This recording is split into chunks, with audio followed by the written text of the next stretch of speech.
Yes guys, welcome back to another video. Just before we get into it, Organ Originals comes out tomorrow. So that'll be released on all streaming platforms and it's also available on CD. If you haven't managed to order a CD yet, you can get one via the link in the description below. If you have ordered a CD, they're all going to be sent out tomorrow. They were supposed to arrive today and I was going to send them all out today, but there's been a mess up with the delivery which has been a bit frustrating. So they'll all be sent out tomorrow, so if you've ordered one already, they'll be arriving very shortly. And then just a quick note about performances. I've got a few more performance dates, well a lot more performance dates added to my 2024 calendar. So I'll be releasing a fresh list of dates on my website very shortly. So keep an eye out for that. The link to that is also in the description below. But for now, let's get into the video.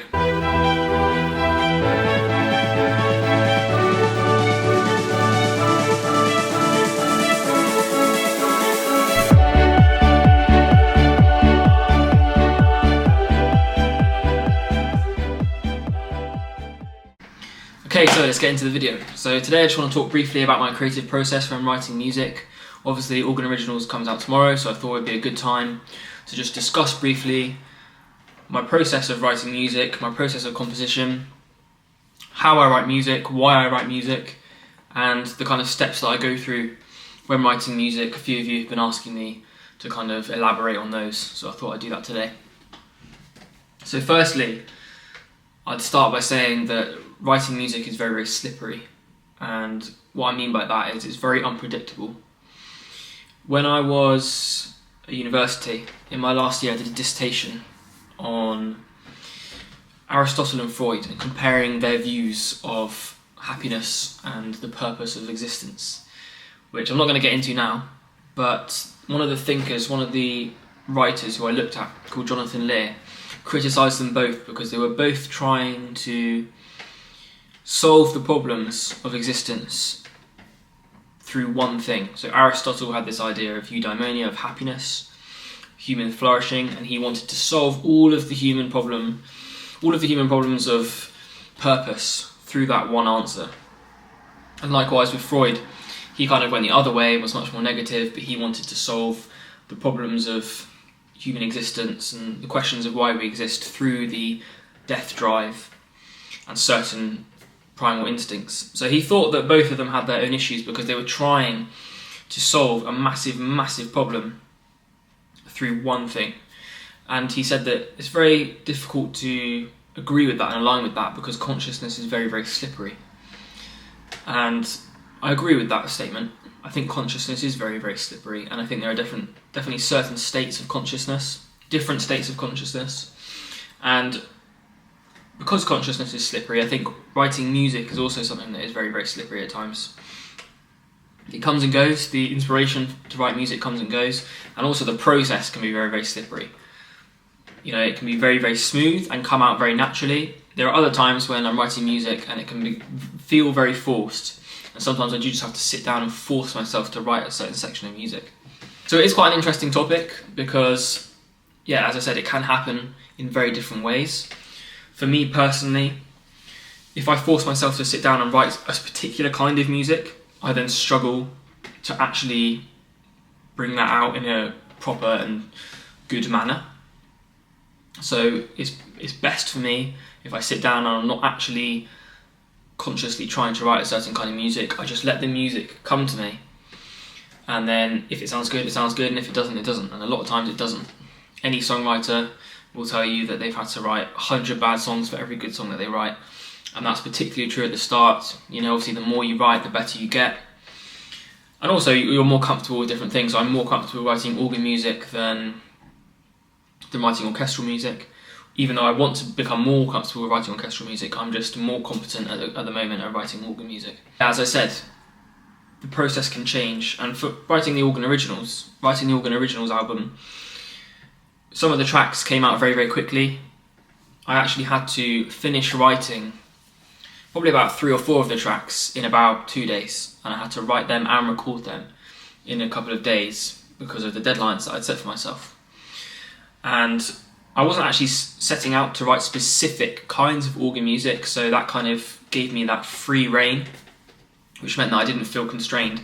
But actually the time constraint actually helped because it forces me to write quickly. And sometimes when you write quickly, it can be very, very helpful because your mind is forced to work quicker. And if you've got long swathes of time just sitting around trying to write, you can find that not much actually comes from it because you've got too much space. So a bit of pressure is actually good, in my opinion, particularly for me. But again, it will be different for every writer. But for me in particular, if there's a bit of pressure, then it's very, very helpful. But too much, and trying to force things too much, then you can just become very constricted, and actually you do get kind of a writer's block. I want to talk briefly about Roman poets, because when I was at school, I studied Roman poetry, Roman love poetry, and they used to talk about the muse, and it was the muse who kind of inspired them to write poetry and to write good poetry. And they become frustrated when the muse wouldn't come to them, but when the muse would, then they would be able to write. And I think, I'm not going to take that literally, obviously, but I think with writing music in the same way, it's an inspiration that comes to you and the music kind of flows out of you. There's sometimes when I'm writing a piece of music, it doesn't really feel like I've written that piece of music. Yeah, it's a state of consciousness which has come to me. So maybe it's an idea that was buried at a deeper state of consciousness and has now come to me. But yeah, when I'm writing, I also don't like to limit myself creatively, which is why I do make lots of different kinds of music. I like to write organ music or piano music or dance music. It keeps my mind interested. So I like to have a bit of variety, because otherwise if I was just writing organ music, I get a bit bored after a while, inevitably. But yeah, I like to keep my mind stimulated. So yeah, if I'm in the mood for writing dance music, then I'll sit down and write some dance music. But then if I sit down and I'm specific about the kind of dance music that I want to write or the kind of sound that I want to make, that's when I get into the trouble of writer's block and I struggle to actually produce something of quality that I want to make. So the ideas seem to come to me in random moments, and then I'll get them down as quickly as possible. I have hundreds and hundreds of voice notes on my phone of just random ideas. Some of them are good, and some of them, a lot of them, are not very good, and no one will ever hear them. But yeah, that's just the way it is. That's just the way writing goes. That's my creative process.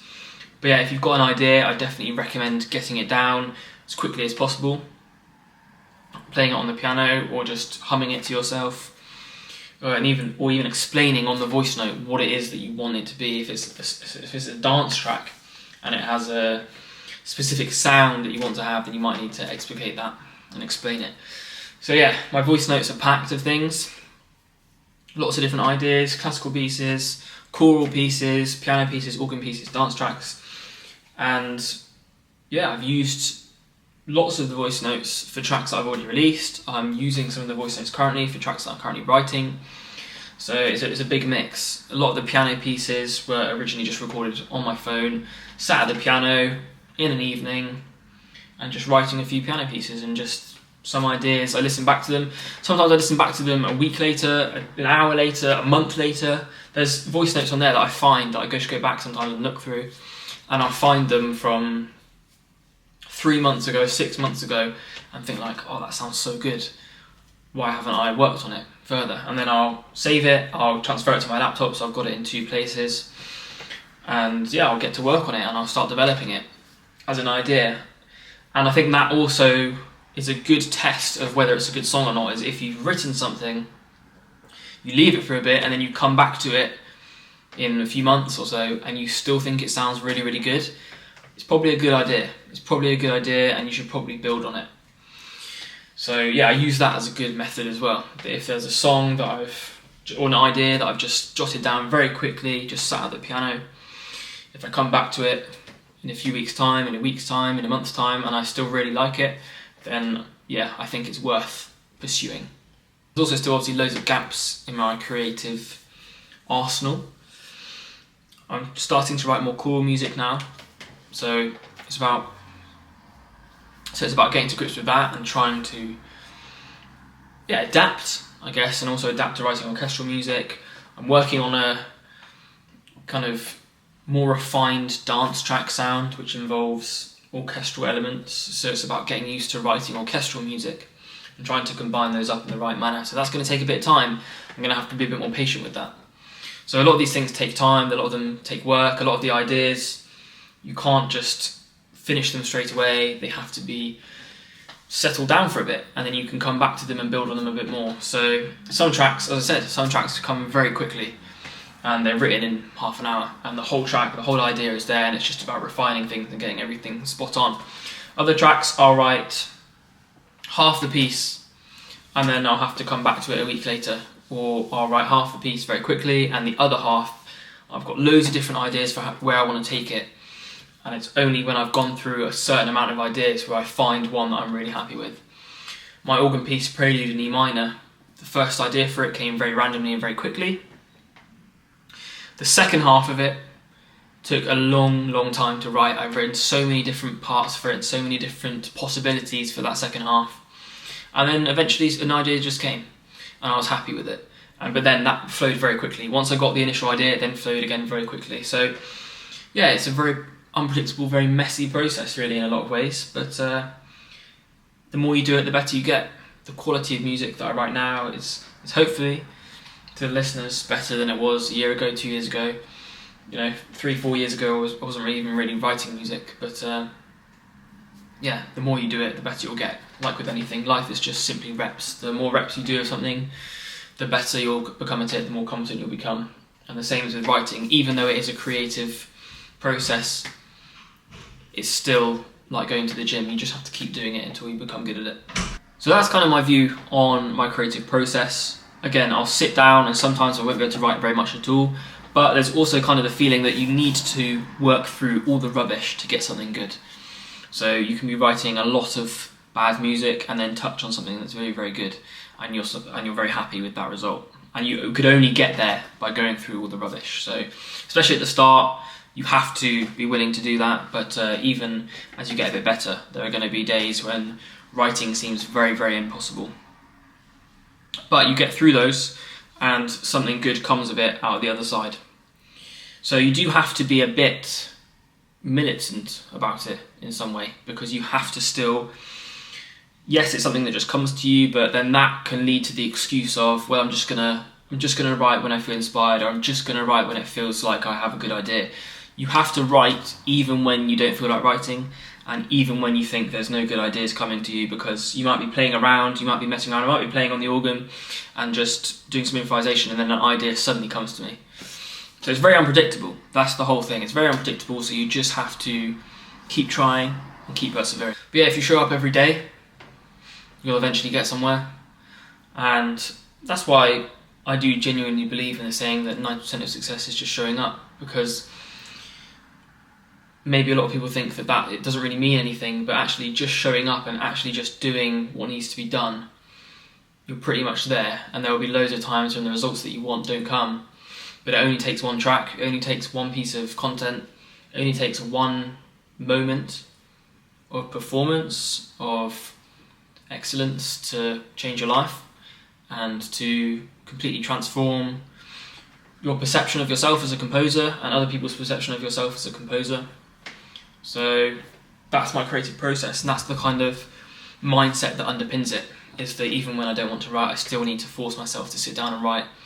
I still have to go through the process, and even if I don't want to or don't feel like it, that's tough. You've just got to go and do it anyway. Because somewhere, I don't know where, somewhere further down the line, I'll thank myself for sticking it out when it got tough. Which is the same with anything in life that I would do, anything that I wanted to dedicate myself to. If I wanted to become good at it, I know that for a long time the results that I want aren't just going to be there, but you just have to keep going even though there are limited results. And I'm now at a point where I'm writing organ music that I am happy with. Not every track I'm like, oh, this is the best piece of music I've ever written, but some of the tracks I play over again and again. If I'm at mass or if I'm at a concert, like the concerts I'll do this year, there'll be some pieces that I'll play at every concert because they're just of a better quality. You can't expect every piece to be as good as the next or as good as the last, but you will have better pieces than others, and those pieces will keep your eye on the ball. but you just have to be willing to work towards that point. So yeah, in summary, it's a very difficult process to actually make tangible, but yeah, definitely just devoting time to it, and also just being willing to work through lots of rubbish music. That's a key part of the writing process, is just to keep going. And even when things aren't clicking in the right manner, you just have to keep writing and keep playing. And maybe you'll go to an event, or maybe you'll hear a piece of music and it will reinvigorate you, or give you a new idea, or make you see music in a different light. So anything can really inspire you, but I also think that the idea of inspiration can be a bit constricting, because most of the times you're not going to feel inspired. This is a problem that I also have with motivation, is that a lot of the times in life you're not going to be motivated, you just have to do it anyway. So that's where discipline comes in, and it's the same with writing music. A lot of the times you don't feel inspired to sit down and write anything, but those are the times where you actually need to sit down the most, and you actually need to dedicate time the most to writing, because then you'll become more competent at it. And I'm sure that it just happens naturally. It's just a thing that your mind develops when you're not even doing it.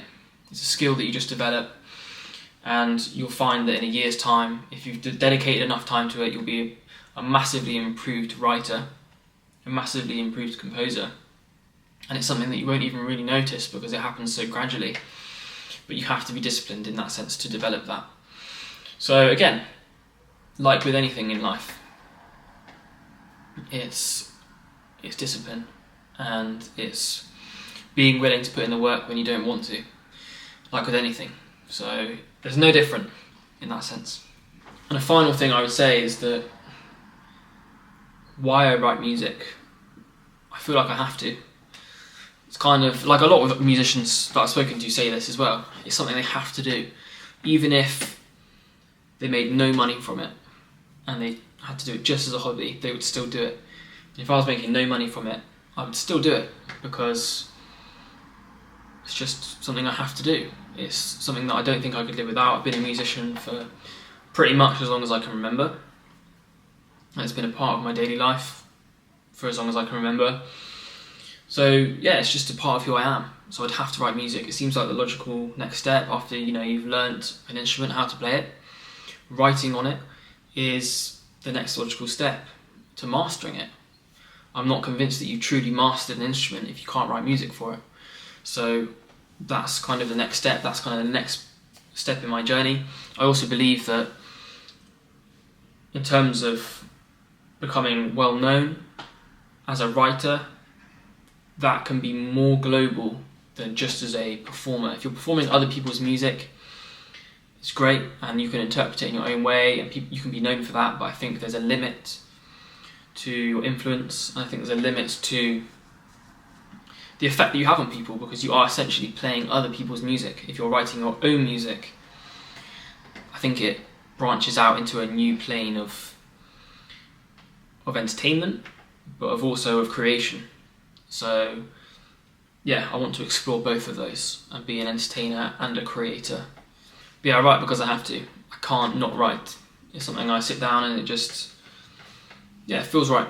It feels right, and yeah, if I didn't have any followers, or no one watched this video, or no one listened to my music, I'd still write music, because I'd still be determined to create, because I think that's innate within me. And I think it's innate within a lot of people. It might not be through music, it might be through painting or building. So it's a lot of different things for a lot of different people. I think there's a creative spark in anyone. It's just about finding the right path, and I think music is the right method for me.